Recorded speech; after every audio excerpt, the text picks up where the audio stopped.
بسم الله الرحمن الرحيم. الحمد لوليه والصلاة على نبيه وعلى آله وأصحابه المتأدبين بآدابه. أما بعد فأعوذ بالله من الشيطان الرجيم. بسم الله الرحمن الرحيم. لقد كان لكم في رسول الله أسوة حسنة. سبحان ربك رب العزة عما يصفون وسلام على المرسلين والحمد لله رب العالمين. اللهم صل على سيدنا ومولانا محمد وعلى آل سيدنا ومولانا محمد وبارك وسلم وصل عليه.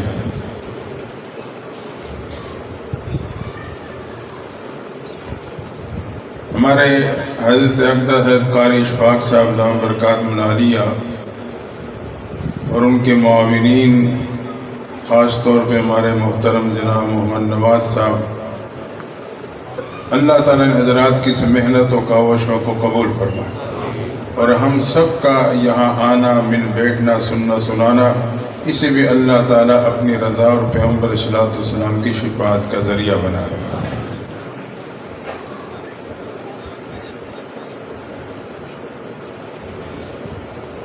ہمارے علماء کرام جیسے آپ کو قاری صاحب نے اطلاع دیا، حضرت مولانا مفتی ظفر اقبال صاحب، حضرت مولانا قاری رضوان صاحب، یہ حضرات دور سے شریک ہوئے ہیں.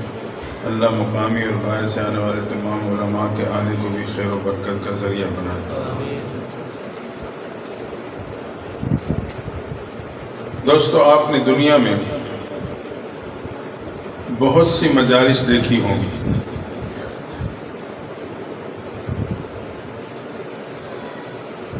جس میں سے ایک یہ مجلس بھی ہے جو انتہائی روحانی اور بارونق مجلس.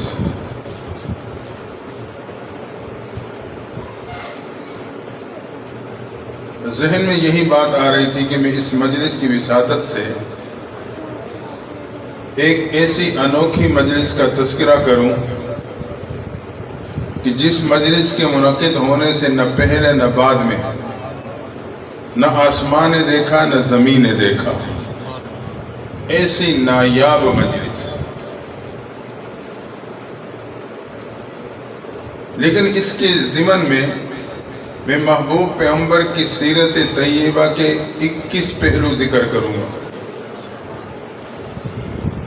چونکہ سیرت ہی کا پروگرام ہے. میرے نبی کے اخلاق، میرے نبی کے کردار، جن کو صحابہ نے اپنایا، ہمارے آپ تک پہنچایا، کوشش کریں کہ ہم انہیں ذہن نشین کر لیں اور پھر اسے اپنی زندگی میں لاگو کرنے کی کوشش کریں. پیغمبر علیہ السلام ایک کنویں کے کنارے پہ تشریف فرما ہے. وہ کنواں حرم مدنی کی توسیع میں آ چکا ہے. کچھ ہی دیر بعد چاروں یار محبوب کی خدمت میں پہنچ گئے. اب یہ ایک یاروں کی مجلس بنی.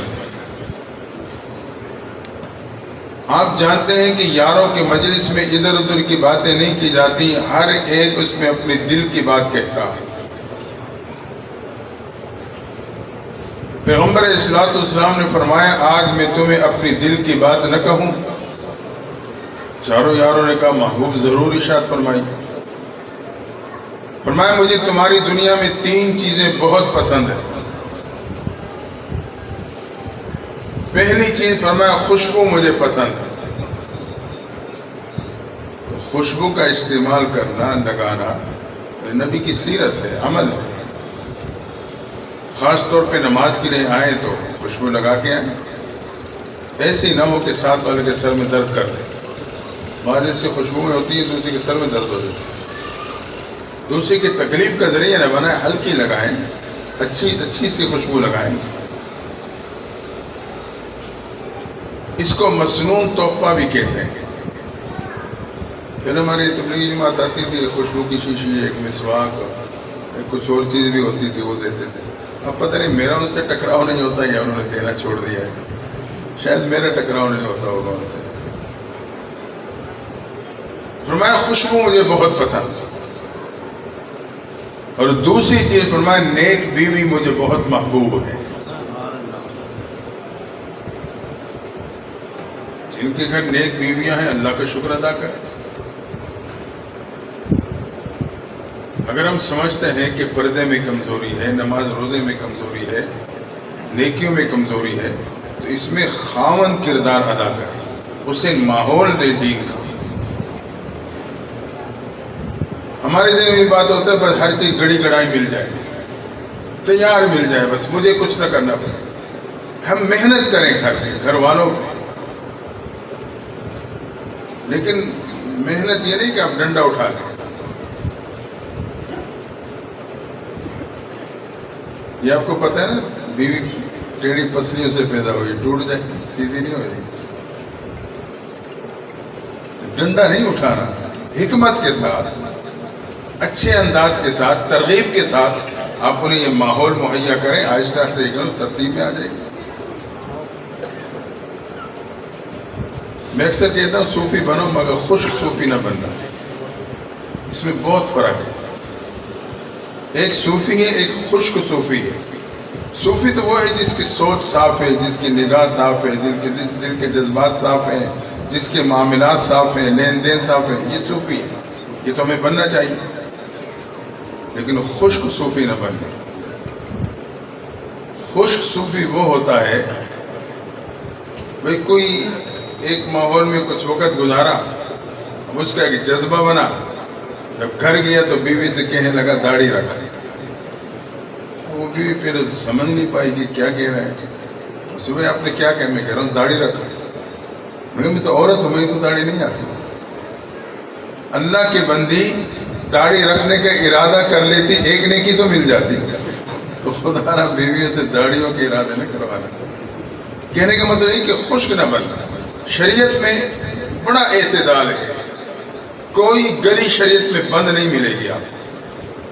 میرے محبوب پیغمبر نے گھر والوں کے ساتھ پردے کے ماحول میں دوڑ بھی لگائی، اپنے کندھے مبارک کے پیچھے کھڑا کر کے آپ نے مجاہدین کی اس نیزہ بازی یا وہ جو نشان مار رہے تھے وہ بھی آپ نے دکھایا۔ ہم انہیں بھی ماحول دیں، ایسا ماحول پردہ ہو، لیکن تھوڑا انہیں لے کے جائیں کہیں۔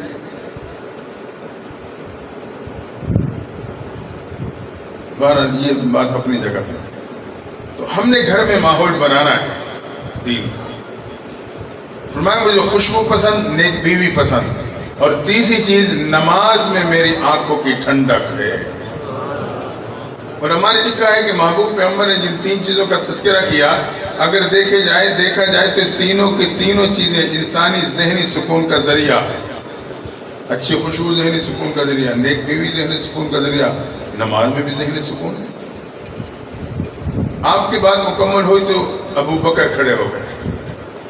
محبوب میں بھی دل کی بات کہنا چاہتا ہوں، ابو بکر ضرور کہو۔ فرمایا مجھے بھی تین چیزیں بہت پسند ہیں۔ پہلی چیز آپ کا چہرہ انور ہو اور میری نگاہیں، بس میں آپ کو ہی تکتا رہوں۔ یہ سچے عاشق کی نشانی ہے۔ آپ کا چہرہ انور، میری نگاہیں، اور دوسری چیز آپ کی ذات، میرا مال، بس آپ پہ خرچ کرتا رہوں۔ ایک موقع پہ صدیق اکبر دعا مانگ رہے ہیں اور رو رہے ہیں بے قراری کے اندر۔ ایک ساتھی ذرا پہنچا، دیکھا کہ ابو بکر دعا مانگ رہے ہیں لیکن بہت بے قراری کے انداز میں رو رہے ہیں۔ پیچھے بیٹھ گیا، دعا ختم ہوئی تو آگے آیا، ابو بکر کیا بات ہے؟ پریشان لگ رہے ہیں۔ کہاں پریشان؟ میرے پاس کچھ مال ہے، محبوب کو پیش کرنا چاہتا ہوں، لیکن سوچ رہا ہوں کہ دینے والا ہاتھ اونچا اور لینے والا نیچے سمجھا جاتا ہے، کہیں گستاخی کا شکار نہ ہو جاؤں۔ اللہ سے رو رو کے دعائیں مانگ رہا ہوں، یا اللہ میرے محبوب کے دل میں ڈال دینا تو وہ میرے مال کو اپنا مال سمجھ کے خود استعمال کرتے رہیں۔ فرمایا آپ کے چہرہ انور، میری نگاہیں، آپ کی ذات، میرا مال، اور تیسری چیز آپ کا حرم، میری بیٹی۔ یہ مجھے بہت پسند ہے۔ ابو بکر کی بات مکمل ہوئی تو عمر فاروق کھڑے ہو گئے۔ اللہ کے نبی صلی اللہ علیہ وسلم میں بھی دل کی بات کہنا چاہتا ہوں. علماء نے لکھا ہے کہ صدیق اکبر کی جو 3 باتیں تھیں، اللہ کی شان ان تینوں کا محور براہ راست نبی کی ذات بنتی. محبت کا عالم دیکھیں، تینوں چیزوں کا محور براہ راست محبوب نبی کی محبوب پیغمبر کی ذات ہے. عمر فاروق کھڑے ہوئے، محبوب مجھے بھی 3 کام بہت پسند. پہلا کام امر بالمعروف کرنا مجھے بہت پسند ہے. یہی وجہ ہے کہ جب فوجیں واپس بیرکوں میں آ جاتی چھاونیوں میں، تو آپ ہر چھاونی کے نگران کے نام ایک خط بھیجتے. اس میں یہی تلقین ہوتی تھی کہ وقت ضائع نہ کیا جائے، انہیں حکم دیں کہ یہ فرائض کے ساتھ نوافل کا اہتمام رکھیں، قرآن کی تلاوت کی کثرت کریں. امر بالمعروف آپ کا مزاج تھا. اور دوسرا کام فرمائے نہیں عن المنکر، برائی سے روکنا مجھے بہت پسند. یہی وجہ ہے کہ در فاروقی بڑا معروف تھا، روب تھا در فاروقی کا. مکاشفۃ القلوب میں واقعہ لکھا ہے چھوٹا سا کہ ایک نوجوان ہے، شراب کی بوتل لیے ایک گلی سے گزرنے کی کوشش کر رہا. اچانک کیا دیکھا، گلی کی دوسری طرف سے امیر المومنین نمودار ہو گئے. اب یہ پریشان ہو، رنگے ہاتھوں پکڑ جاؤں گا اور در فاروق سے کوئی نہیں بچا سکے گا. نہ پیچھے مڑنے کا موقع، نہ دائیں نکلنے کا راستہ. سمجھ گیا کہ اب کوئی اور راستہ نہیں. وہی قدموں کو روکا، دل ہی دل میں اللہ کے دروازے پہ دستک دے دی. اللہ تو میری شراب کو سرکے پہ بدل دے، آئندہ یہ گناہ کبھی نہیں کروں گا. رب تو جانتا ہے کہ دل کی کیفیات کو، سینے کے رازوں کو. نوجوان پکی توبہ کر چکا. اتنے میں عمر فاروق پہنچ گئے. نوجوان ہاتھ میں کیا ہے؟ حضرت سرکے کی بوتل. بوتل کی بناوٹ تو کچھ اور بتا رہی ہے. کھول کے دیکھا تو واقعی وہ شراب نہیں، وہ سرکہ تھی. رب نے بتلا دیا، میرے بندے اگر تو گناہوں کے شراب لے کے میرے در پہ جھکے گا، میں تیرے گناہوں کے شراب کو نیکیوں کے سرکے پہ بدل دوں گا. اللہ نے مسلمان کے ندامت کے آنسو میں ایسا کیمیکل اثر رکھا ہے، جب یہ گناہوں کے شراب لے کے رب کے در پہ جھکتا ہے اور اس شراب پہ اپنے ندامت کے آنسو کا ایک قطرہ بہا دیتا ہے، اللہ تعالیٰ اسے نیکیوں کے سرکے پہ بدل دیتا ہے. اور فرمایا تیسرا کام، سادہ لباس مجھے بہت پسند ہے. سادہ لباس مجھے بہت پسند. سادہ لباس سے مراد یہ نہیں کہ میلا کچیلا ہو، بدبودار ہو. پاکی اور طہارت تو ایمان کا حصہ ہے، اس لیے ہم صاف ستھرا رہنے کی کوشش کریں. کپڑا پرانا ہے، سوٹ پرانا ہے، کوئی بات نہیں، صاف ہونا چاہیے. ایک موقع پہ یہودیوں کے علماء نے اپنے حکمرانوں سے کہا، ہماری کتاب میں اس خلیفۃ المسلمین کی نشانیاں موجود ہیں جس کے ہاتھوں بیت المقدس فتح ہوگا. کیوں نہ ہم اس وقت جو خلیفۃ المسلمین ہیں انہیں دعوت دیں مذاکرات کی. ہم کتابیں کھول کے نشانیاں چیک کریں، اگر وہ نشانیاں اس خلیفۃ المسلمین میں مکمل پائی گئیں، ہمیں لڑنے کی ضرورت نہیں ہے، بیت المقدس کی چابی ہم خود پیش کر دیں گے. حکمرانوں کے سمجھ میں بھی بات آ گئی، کیونکہ اسے اس بات کا تو پکا یقین تھا کہ ہماری کتاب تورات میں کوئی غلط بات ہو ہی نہیں سکتی. اس وقت خلیفۃ المومنین حضرت عمر فاروق رضی اللہ تعالیٰ عنہ تھے. مذاکرات کی دعوت آئی. ساتھیوں نے کہا حضرت اہم مذاکرات ہیں، ہم یہ چاہتے ہیں کہ آپ نئے لباس پہنیں، نئی سواری لیں اور مذاکرات کے لیے روانہ ہو جائیں. آپ نے ساتھیوں کے مشورے کی قدر کی، نئے لباس پہنا، نئی سواری لی، خادم کو ساتھ لیا، چل پڑے. تھوڑا سفر کیا کہ وہاں سے واپس لوٹا. کہا یہ لباس مجھے پریشان کر رہا ہے، اور وہ اپنا سادہ سا ٹاکی لگے ہوئے لباس کو پہنا اور غلام کو ساتھ لیا اور چل پڑے. اپنے خادم غلام سے یہ ترتیب طے کر لی کہ اتنے مسافت تک میں سوار ہوں گا تو پیدل چلے گا، پھر آگے تو سوار ہوگا میں پیدل چلوں گا. اس ترتیب سے آپ نے پوری سفر کی ترتیب بنا دی. جب پہنچنے لگے یہودیوں نے دیکھا دور سے سواری پہ سوار دو شخصیات آ رہی ہیں. اپنے قاصد کو بھیجا تیز رفتار سواری دیکھی کہ جا کے دیکھ کے آؤ، ان کے پہنچنے سے پہلے آ کے ہمیں رپورٹ دو کہ سوار کون ہے اور پیدل کون ہے. اللہ کی شان جب آخری مرحلے میں پہنچے تو غلام کے سوار ہونے کی واری تھی.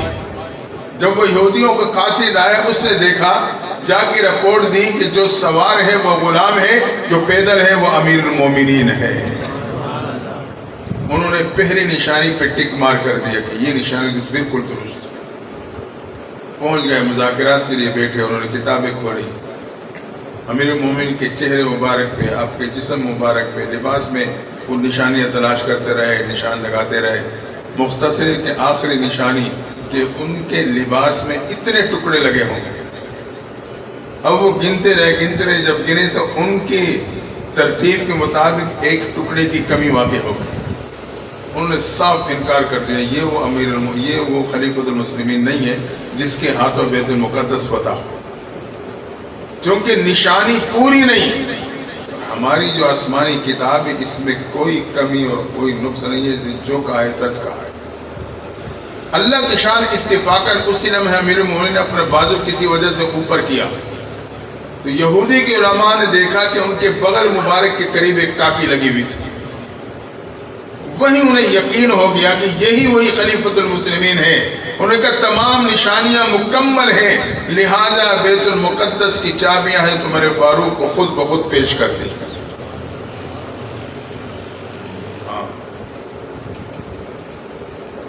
سادہ لباس، اس میں ایک روب ہوتا ہے. آج کے نوجوان کو انگریز کا لباس پسند ہے، انگریز کا انداز پسند ہے.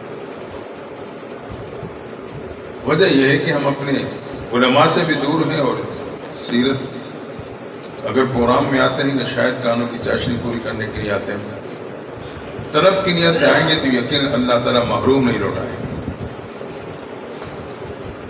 حضرت عمر فاروق رضی اللہ عنہ کی بات مکمل ہوئی تو حضرت عثمان غنی کھڑے ہو گئے. اللہ کے نبی صلی اللہ علیہ وسلم میں بھی دل کی بات کہنا چاہتا ہوں، عثمان ضرور کہو. محبوب مجھے بھی دنیا میں 3 کام بہت پسند تھا. پہلا کام بھوکے کو کھانا کھلانا، یہ مجھے پسند ہے. امی عائشہ فرماتی ہیں کہ عید کا دن ہے، محبوب پیغمبر تیاری کر کے نماز عید ادا کرنے کے لیے تشریف لے جا رہے ہیں.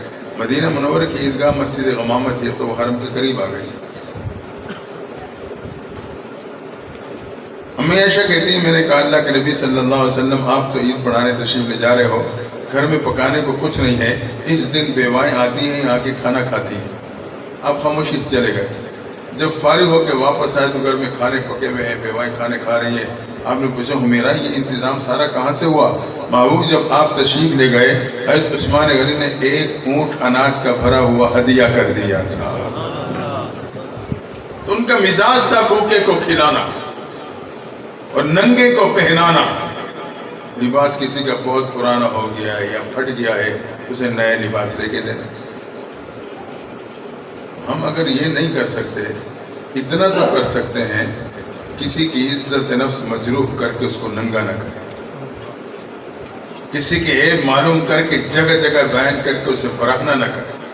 پردہ پوشی، اللہ قیامت کے دن ہماری پردہ پوشی فرمائے. حدیث میں آتا ہے کہ جو پریشان حال کو تسلی کے جملے کہہ دے گا اسے گوئے کہ تسلی کے لباس پہنا دیا، اللہ اس کے برکت سے قیامت کے دن اس شخص کو جنت کے لباس پہنائے گا. یہ میرے نبی کی سیرت کے پہلو ہے. فرمایا بھوکے کو کھلانا، ننگے کو پہنانا، اور تیسرا کام قرآن و مجید کی تلاوت کرنا بہت پسند ہے. ہم دیکھ رہے سالہ سال گزر جاتے کہ قرآن نے اٹھایا. ہم خود بھی کوشش کریں، گھر میں بھی ماحول بنائیں. یہی وجہ ہے اللہ نے حضرت عثمان غنی کی شہادت کا گواہ براہ راست قرآن کو بنایا تھا. فَسَيَكْفِيكَهُمُ اللَّهُ کی آیت پہ آپ کے خون مبارک کے قطرے ٹپکے تھے. قرآن گواہ. کسی کی شہادت کا گواہ محبوب کا مسلح ہے، کسی کی شہادت کا گواہ قرآن مجید بذات خود ہے. حضرت عثمان غنی کی بات مکمل ہوئی تو حضرت علی رضی اللہ تعالیٰ عنہ کھڑے ہو گئے. دیکھیں آپ ساری توجہ واقعی کی طرف نہیں، آپ ان پہلوؤں کو ذہن نشین کر رہے ہیں. علماء کے علاوہ اگر میں آپ سے پوچھ لوں کوئی 3 باتیں بتاؤ، بتا دو گے؟ نہیں. توجہ رکھیں. حضرت علی کھڑے ہوئے. محبوب میں بھی دل کی بات کہنا چاہتا ہوں، علی ضرور کہو. فرمایا مجھے بھی 3 کام بہت پسند. مہمان نوازی کرنا مجھے بہت پسند ہے. مہمان رحمت ہے، لیکن آج میرے اور آپ کے لیے زحمت بن چکا ہے. مہمان آتا ہے ہم پریشان ہو جاتے ہیں. اس کی وجہ یہ کہ ہم تکلفات کا شکار ہو چکے ہیں. تکلفات نہ ہو تو مہمان واقعی رحمت ہے. پریشان ہو جاتے ہیں، یہ کرنا ہے وہ کرنا ہے، کس طرح کروں گا، کیسے ہوگا.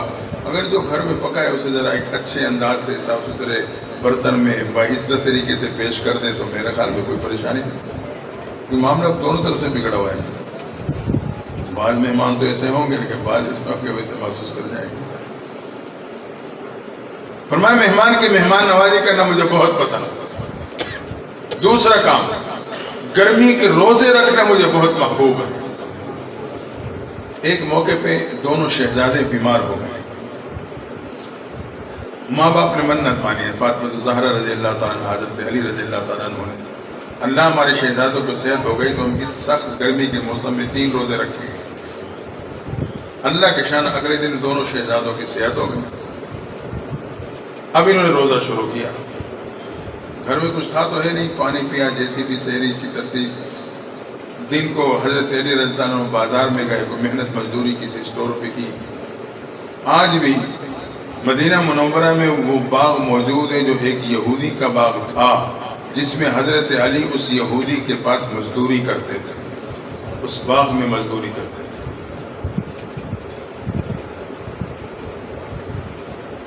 آپ نے محنت مزدوری کی، جو تھوڑی بہت رقم ملی اس سے کوئی افطاری کا سامان خریدا. گھر آئے، فاطمہ الزہرا نے افطاری تیار کی.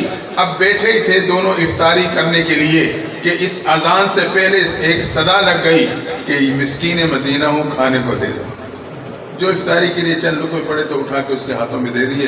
پھر پانی سے افطاری کی. اسی طرح اگلا روزہ رکھا. پھر محنت مزدوری کر کے افطاری تیار ہوئی. بیٹھے ہی تھے کہ آواز لگ گئی یتیم مدینہ ہوں، کھانے کو دے دو. دوسرے دن بھی اٹھا کے دے دیا.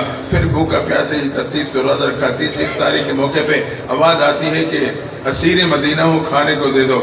وہ اٹھائے دے دیا. 3 روزے سخت گرمی میں بھوک پیاس کے عالم میں رکھا. اللہ کی طرف سے اللہ گوئے کہ وہی نازل ہوتی ہے. اللہ کہتا ہے وَيُطْعِمُونَ الطَّعَامَ عَلَىٰ حُبِّهِ مِسْكِينًا وَيَتِيمًا وَأَسِيرًا. یہ وہ لوگ ہیں جو میری محبت میں مسکین، یتیم اور اسیر کو کھلاتے ہیں.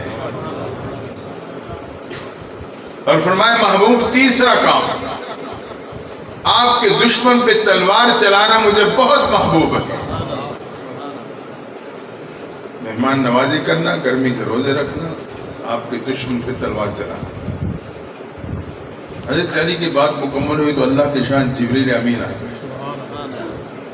محبوب میں بھی اپنی پسند کی بات کرنا چاہتا ہوں. جبریل ضرور کہو آپ کی کیا پسند ہے. فرمایا مجھے بھی 3 کام بہت پسند ہیں اس دنیا میں. پہلا کام، بھولے کو راستہ بتلانا. بھولے کو راستہ بتلانا. آج اگر پوچھ رہے تو ہم بس ایسے اشارہ کر دیتے ہیں، وہ آگے جا کے بیچارہ اور پریشان ہو جاتا ہے. بھائی معلوم ہے تو اسے صحیح طریقے سے بتلاؤ، مطمئن. لاہوری کو بڑے مشہور ہے نا، ان کو راستہ بتلاتے ہیں اگر بندہ کو بھی جاتا ہے. لیکن یاد رکھنا یہ راستہ دنیا کا ہو یا دین کا. اللہ جزائے خیر دے ان علماء کرام کو جو مجھے اور آپ کو دین کا بھولا اور راستہ وقتاً فوقتاً بتلاتے رہتے ہیں۔ ہم صبح کا ناشتہ شام کو بھول جاتے ہیں، شام کو کھائے صبح بھول جاتے ہیں، تو محبوب پیغمبر نے جو راستہ دیا ہے تو یقین وہ ہمارے سے نہیں بھولے گا، ہم یقیناً بھول جاتے ہیں۔ یہ علماء کا احسان ہے کہ وقتاً فوقتاً واضح و نصیحت کر کے مجھے اور آپ کو بھولا اور راستہ بتلاتے رہتے ہیں، اور میں بھولے کو راستہ بتلانا مجھے بہت پسند ہے۔ اور دوسرا کام، مفلس کثیر العیال کی مدد کرنا۔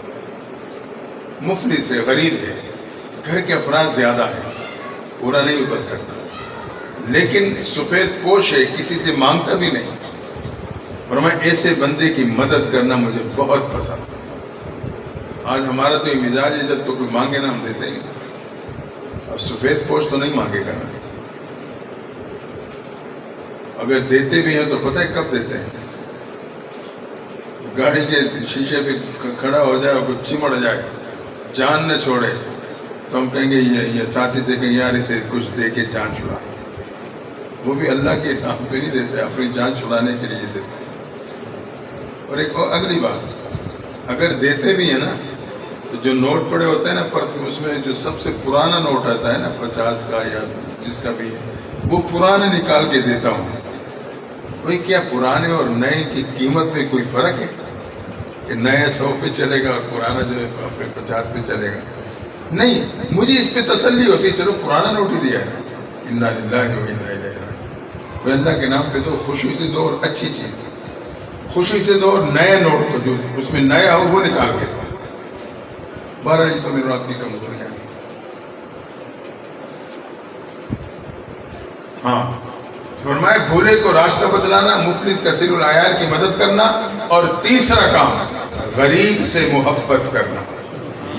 آپ کہیں گے تو ہر کوئی کرتا ہے، نہیں کرتا۔ امیر سے ہر کوئی محبت کرتا ہے، ذہن میں بات آتی ہے یار یہ کسی موڑ پہ میرے کام آ جائے گا۔ غریب سے تو سائڈ پہ بھاگتے ہیں ہم کہ بھئی یہ میرے کیا کام آئے گا، الٹا میرے پلے پڑ جائے گا، دینے کے بجائے مجھے یہاں لینے کے بجائے دینے پڑیں گے۔ اس لیے جبریل امین نے کہا غریب سے محبت کرنا مجھے بہت پسند ہے۔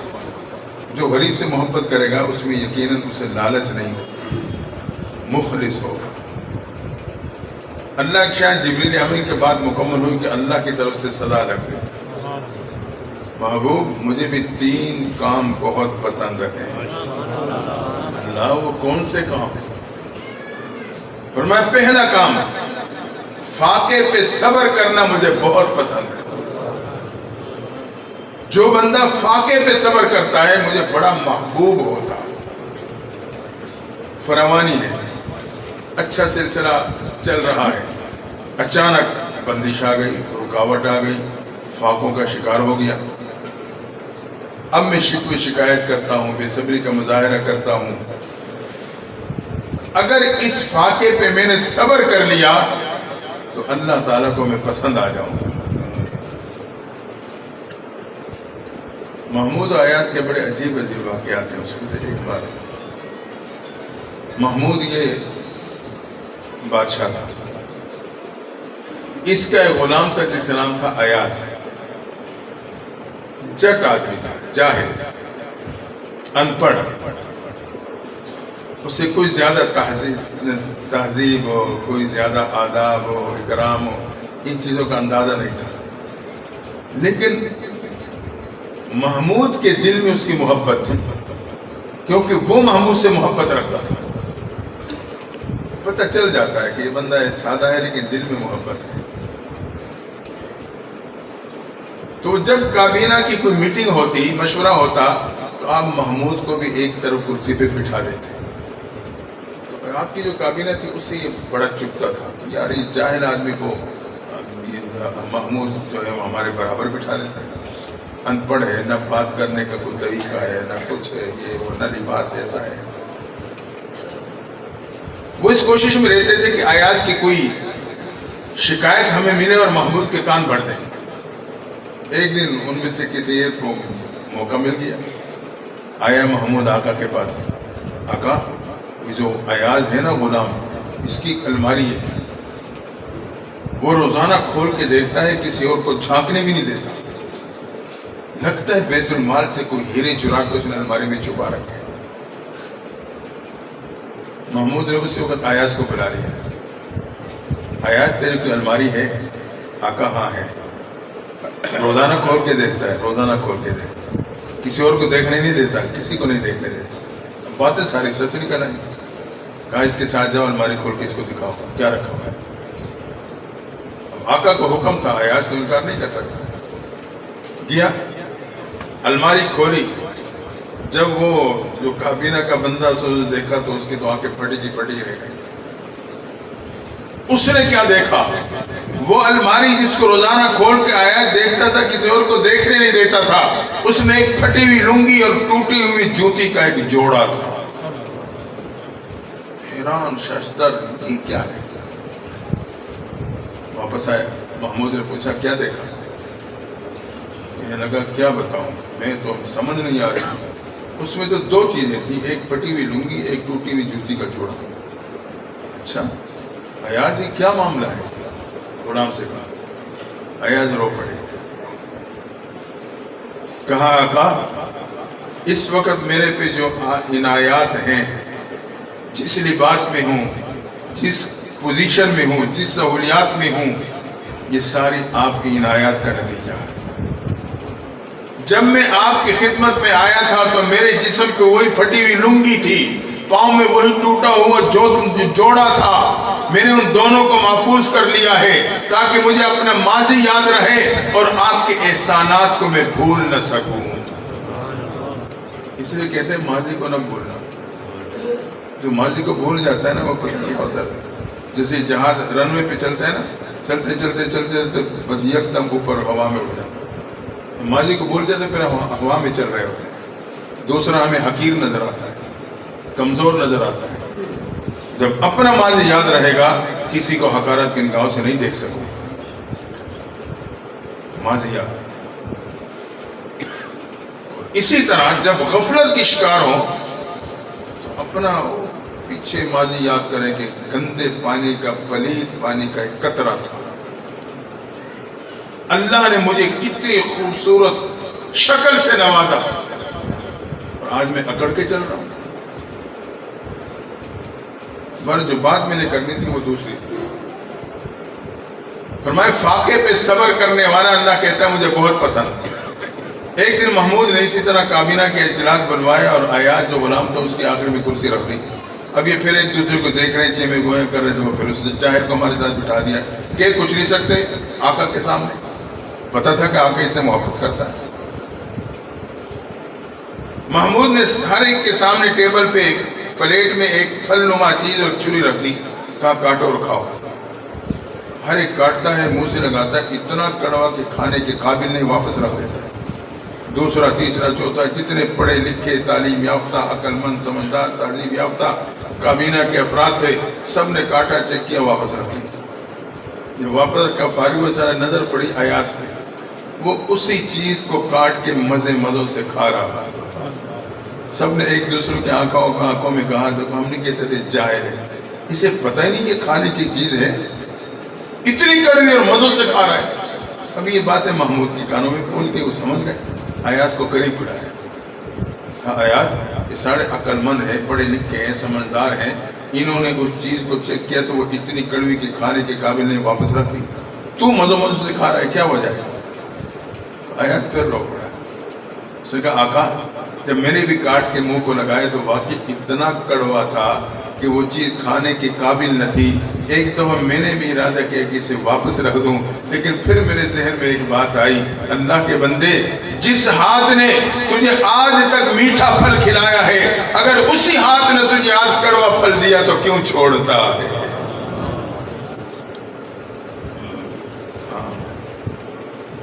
دوستو اللہ نے میرے پہ نعمتیں، سہولیات، راحت، سکون سب کچھ ہے. اچانک پریشانی آ جاتی ہے، تنگ دستی آ جاتی ہے تو ہم یہ سوچیں جو ذات ابھی تک مجھے نعمتوں سے نوازتا رہا، آج اگر اس میں کوئی رکاوٹ آ گئی ہے تو میں اس ذات کے در کو کیوں چھوڑ دوں، اسی در پہ جھکوں، اسی سے مانگوں کہ اللہ آزمائش کے قابل نہیں ہوں تو مہربانی فرما. ہم کیا کرتے ہیں جب بندش آتی ہے نا، سب سے پہلے اپنے رب کا در چھوڑتا ہوں، در در پہ گھومتا ہوں، کہیں حساب کتاب کروا، کہیں فائل نکلوا، کہیں آسمان کے ستارے لڑوا، کہیں اپنے نام کا حساب کتاب کروا، معلوم نہیں کس کس کھاتوں میں پڑ جاتے ہیں اور دل دل میں اترتا چلا جاتا ہوں۔ آپ بتائیں، آپ کسی عامل کے پاس جائیں، اسے اپنی پریشانی بتائیں، وہ پاگل ہے کہ آپ کو یہ کہے جی کچھ بھی نہیں ہے آپ کہو گے اسے پتہ ہی نہیں۔ ہاں جب وہ کہے گا نا کہ بھوت چمڑ گیا ہے، یہ ہو گیا وہ ہو گیا، آپ کو ہاں یار یہ بڑا ماہر ہے، یہ بڑا ماہر ہے، اسے سب کچھ پتہ لگ گیا۔ ہم بھی تو وہی مطمئن ہوتے ہیں نا۔ سب سے پہلے رب کے در پہ جھکو، رب سے مانگو۔ فرمائے فاقے پہ صبر کرنے والا مجھے بہت پسند ہے، اور دوسرا یہ چیز فرمائے میری نعمت پہ شکر کرنے والا بہت پسند ہے۔ جو میری نعمت پہ شکر ادا کرتا ہے، کہتا ہے الحمدللہ الحمدللہ علی کل حال، مجھے بہت پسند آتا ہے کہ میری نعمت کی قدر کر رہا ہے۔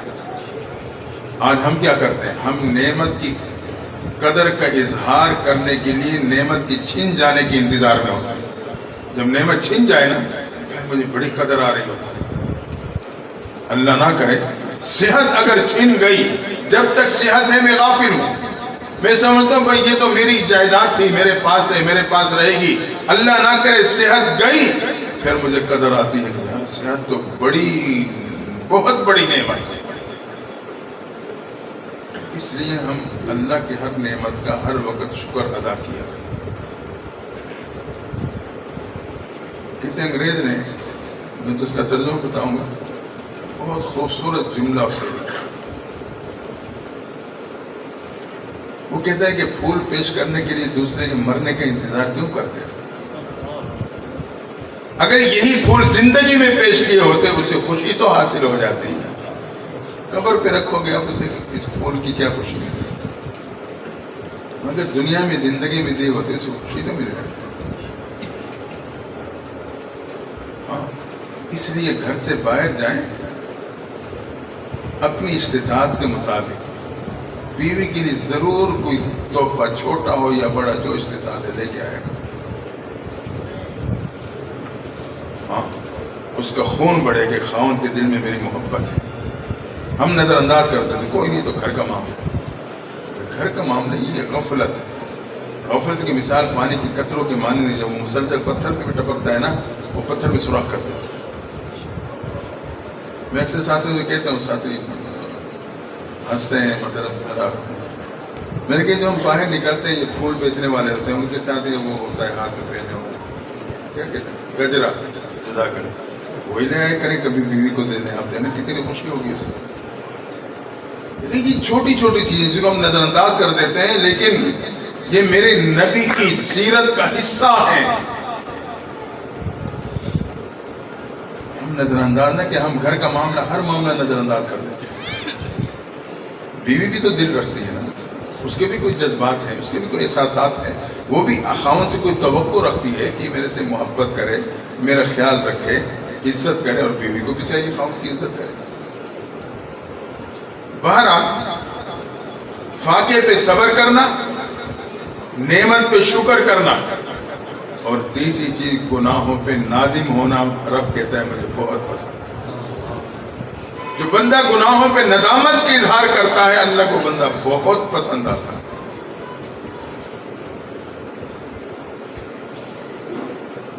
فرشتے جب بندوں کے ندامت کے آنسو لے کے اللہ کے پاس جاتے ہیں، کہتے ہیں یا اللہ آج ہم امپورٹڈ چیز لے کے آئے ہیں، یعنی وہ چیز جو ہماری دنیا میں نہیں ملتی۔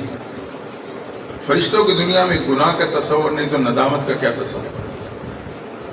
اب اللہ تو علم رکھتا ہے کیا لائے ہیں، اظہار مقصود ہوتا ہے۔ میرے فرشتوں کیا لے کے آئے ہو؟ جو امپورٹڈ چیز ہے تمہاری دنیا میں نہیں، اللہ تیرے بندوں کے ندامت کے آنسو لے کے آئے ہیں۔ اللہ تعالیٰ فرشتوں کے سامنے اس ندامت کے آنسو کو ہیرے اور ڈائمنڈ کی قیمت لگا کے خرید لیتا۔ جسے مارکیٹ میں ہمیں کوئی باہر ملک کی کوئی چیز مل جائے اور ہماری ضرورت ہو، ہم زیادہ پیسے دے کے بھی اسے خریدنے کی کوشش کرتے ہیں، تو اللہ ہیرے کی قیمت لگا کے ان قطروں کو خرید لیتا۔ روایت میں آتا ہے قیامت کے شخص اپنے بارے میں یقین کر چکا سوائے جہنم کی کوئی ٹھکانہ نہیں۔ اس نے دیکھ لیا کہ نیکیوں کو پڑھنا ہلکا گناہوں کا بھاری ہو رہا ہے، انتہائی پریشانی کے عالم میں کھڑا ہے۔ اتنے میں اللہ کی رحمت کا ایک جھونکا ہے۔ اللہ کی رحمت کے 100 حصے ہیں، ایک کا ظہور اللہ نے دنیا میں کیا ہے، صرف ایک کا ظہور اس پوری کائنات میں، اور اس ایک کا کھربواں حصہ وہ اس دنیا کی ماں کو ملا ہے۔ ماں کی تعداد بھی کھربوں میں، انسانوں کی، جنات کی، جانوروں کی، پرند چرند کی، اور صرف اس وقت کی نہیں، قیامت تک آنے والی مائیں، اس ایک رحمت کے حصے کا کھربواں حصہ اللہ نے اتنی ماؤں پہ تقسیم کیا۔ انداز لگائیں ایک ماں کے حق میں کتنا معمولی سے ذرہ آیا ہوگا، لیکن اس کا نتیجہ کیا ہے، اس کے اثرات کیا ہیں۔ ماں اپنے اولاد کے لیے کتنی حساس ہوتی ہے۔ جو اس کی اولاد سے نفرت کرتا ہے، ماں اس سے بھی نفرت کرنے لگتی ہے۔ جو اس کے بچوں سے پیار کرتا ہے، ماں اس سے پیار کرتی ہے، بڑی حساس ہوتی ہے۔ یہ ایک معمولی کے کھرب میں اس ذرے کا اثر ہے۔ تو قیامت کے دن تو 99 رحمتوں کے جو حصے ہیں وہ ساروں کا ظہور ہو جائے گا، 99 رحمتیں ظاہر ہوں گی۔ اندازہ لگائیں کیا عالم ہوگا۔ تو ایک رحمت کا جھونک آئے گا، اس نوجوان کے آنکھوں کے اوپر موجود پلکوں کی بالوں کو گویائی مل جائے گی۔ یہ گویا ہوں گے، اللہ یہ تیرے بندہ ایک دن جامع مسجد اشرفیہ سلیم چوک میں بیٹھا تیرے در پہ نادم ہو کے رو پڑا تھا۔ اس کے آنکھ سے ایک چھوٹا سا ندامت کا آنسو، چھوٹا سا قطرہ جو ایک مکھی کے سر کے برابر تھا، جس میں اتنا بہاؤ بھی نہ تھا کہ زمین پہ ٹپک جاتا، وہ آنکھوں سے جدا ہوا ہمارے ساتھ آ کے رک گیا تھا۔ اللہ تعالیٰ اس کی پلکوں کی گواہی کو قبول کرتے ہوئے مغفرت کا فیصلہ دے دیں گے۔ تو اللہ کو گناہوں پہ نادم ہونے والا اتنا پسند ہے۔ در حقیقت اللہ کو رونا ہی پسند ہے۔ آخری بات کہہ رہا ہوں، چھوٹی سی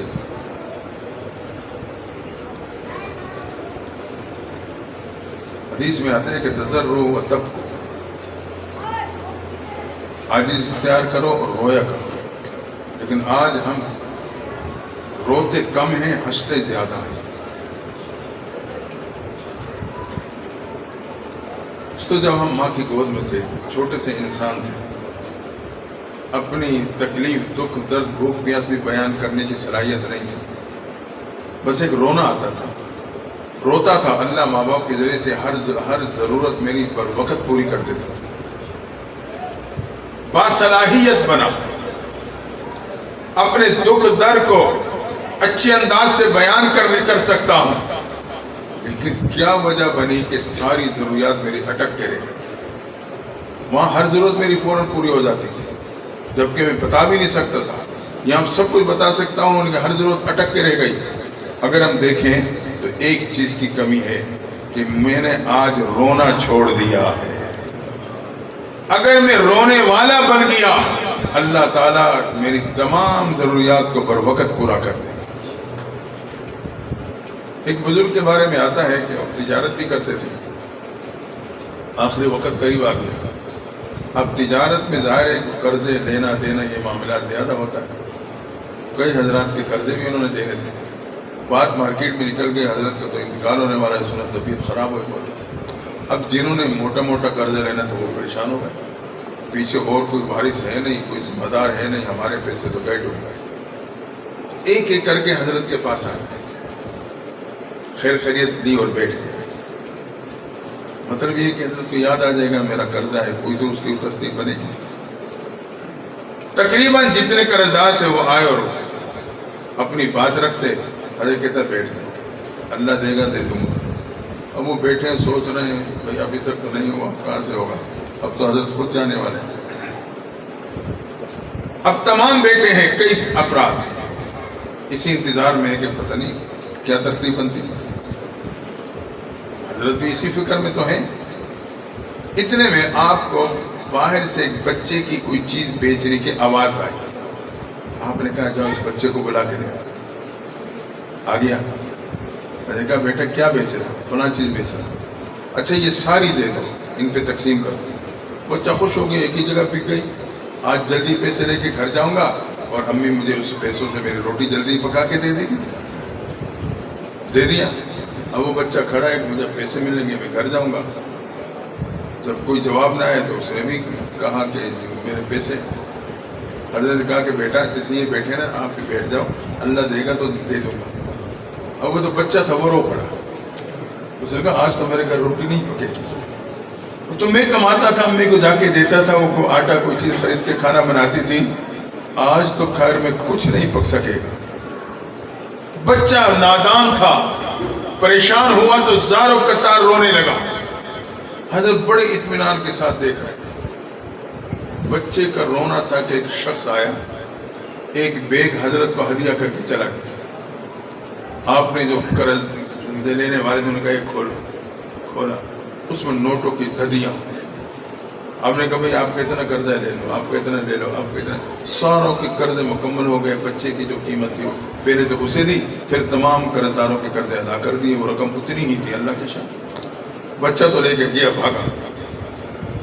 اب یہ پیسے لے کے بیٹھے. پھر حضرت نے کہا اب جاؤ. حضرت ہم نہیں جاتے ہیں, ہمیں بتاؤ یہ کیا ماجرا, یہ معاملہ کیا ہے. جب اصرار بڑھا تو حضرت نے کہا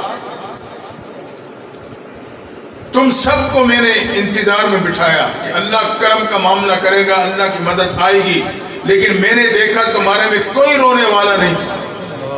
جب بچے کی آواز سنی تو میں نے اسے بلایا کہ جب یہ پریشان ہوگا تو یہ رو پڑے گا اور اللہ کی رحمت متوجہ ہو جائے. وہی ہوا, جب بچہ رویا اللہ کی مدد آئی, رب نے یہ سارا انتظام کر دیا, تمہارا قرضہ میں نے ادا کر دیا. تو رونا رب کو اتنا پسند ہے, اتنا پسند ہے. تو اللہ کہتا ہے گناہوں پہ نادم ہونے والا مجھے بہت پسند ہے. آئیں محبوب پیغمبر کی سیرت کے پہلو کو ایک ایک کر کے اپنی زندگی میں سجا لیں. میری دنیا بھی بن جائے گی, قبر اور حشر بھی بن جائے گی. تو ربیع الاول کا مہینہ کتنی دفعہ میرے آپ کی زندگی میں آیا اور گیا ہے, میرے کوئی تبدیلی آئی؟ کوئی تبدیلی نہیں. آج پھر ربیع الاول کا مہینہ مجھے آپ کو یہی پیغام دے رہا ہے, محبوب کی امتی اپنے آپ کو بدل لیں, نبی کی سنتوں سے اپنے آپ کو سجا لیں. اچھا ایک آخری بات کہہ دوں, کہ یہ میری آخری بات تھی. دیکھو اس سے پہلے وضاحت کر دوں کہ یہ بات میں کہہ رہا ہوں لیکن تنقیدن نہیں, تعمیری بنیاد پہ کہنا چاہتا ہوں. شاید اتر جائے کسی کے دل میں میری بات. ایک کمزوری آپ میں ہوگی, 10 میرے میں چھپی ہوں گی, سارے انسان ہیں.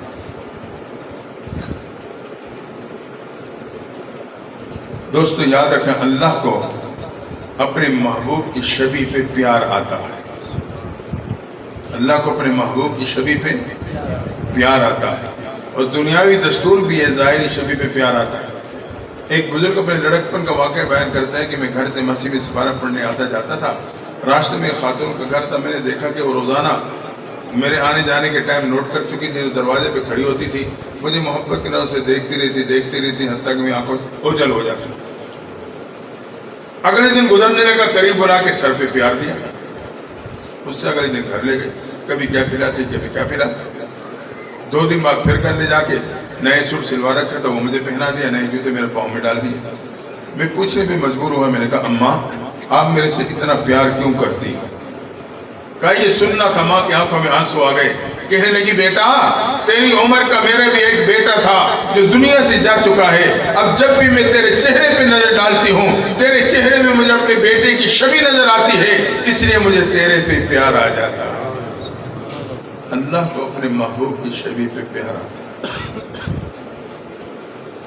آج یہ ذہن بنا کے جائیں کہ ہم نے محبوب کی شبیہ کو اپنانا ہے.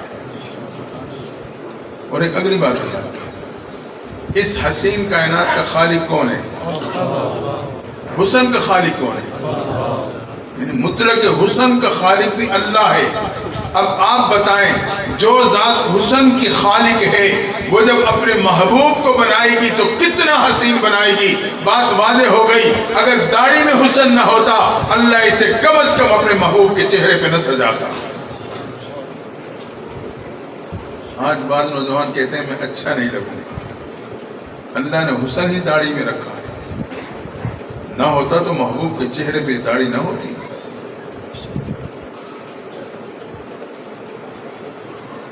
یہ ذہن بنائیں. اس طرح کینچی ایک حکم ہے، رکھیں پوری داڑھی. نبی کی چہرے کی مشابہت، یقیناً اللہ اس کے برکت سے عذاب قبر سے بچا لے گا. یہ معمولی بات نہیں کہ چہرہ میرے محبوب جیسا ہے، اللہ عذاب نہیں دے گا. تو اس پروگرام سے یہ عزم کر کے اٹھیں کہ ہم نے اپنے چہرے کو سجانا. تو پیغمبر اصلاۃ والسلام کی سنتوں سے آہستہ آہستہ اپنی پوری زندگی کو سجا لیں، مزین کر لیں. جیسے خوشی کے موقع پہ عمومی طور پہ بچی کو بیوٹی پارلر سینٹر بھیجا جاتا ہے، وہیں خاتون اپنے ہنر کے مطابق بچی کے چہرے پہ مختلف رنگ چڑھاتی ہے. ایک مقصد یہ ہوتا ہے کہ اس کا حسن دوبارہ ہو جائے، جب خاوند کے سامنے جائے تو پہلی نظر میں اس کی محبوب بن جائے. مجھے آپ کو بھی سمجھایا جا رہا ہے، محبوب انہیں کہہ دیجیے یہ اپنے آپ کو آپ کے طریقوں سے سجا لیں، میں انہیں بھی اپنا محبوب بنا لوں گا. قُلْ إِن كُنْتُمْ تُحِبُّونَ اللَّهَ فَاتَّبِعُونِي يُحْبِبْكُمُ اللَّهُ. میرے محبوب انہیں کہہ دیجئے اگر یہ اپنے آپ کو آپ کے اخلاق سے، آپ کے کردار سے، آپ کی سنتوں سے سجا لیں گے، میں بھی پہلی نظر میں انہیں اپنا محبوب بنا لوں گا. دعا ہے اللہ تعالیٰ ہم سب کو محبوب پیغمبر کے اتباع نصیب فرمائے. واخر دعوانا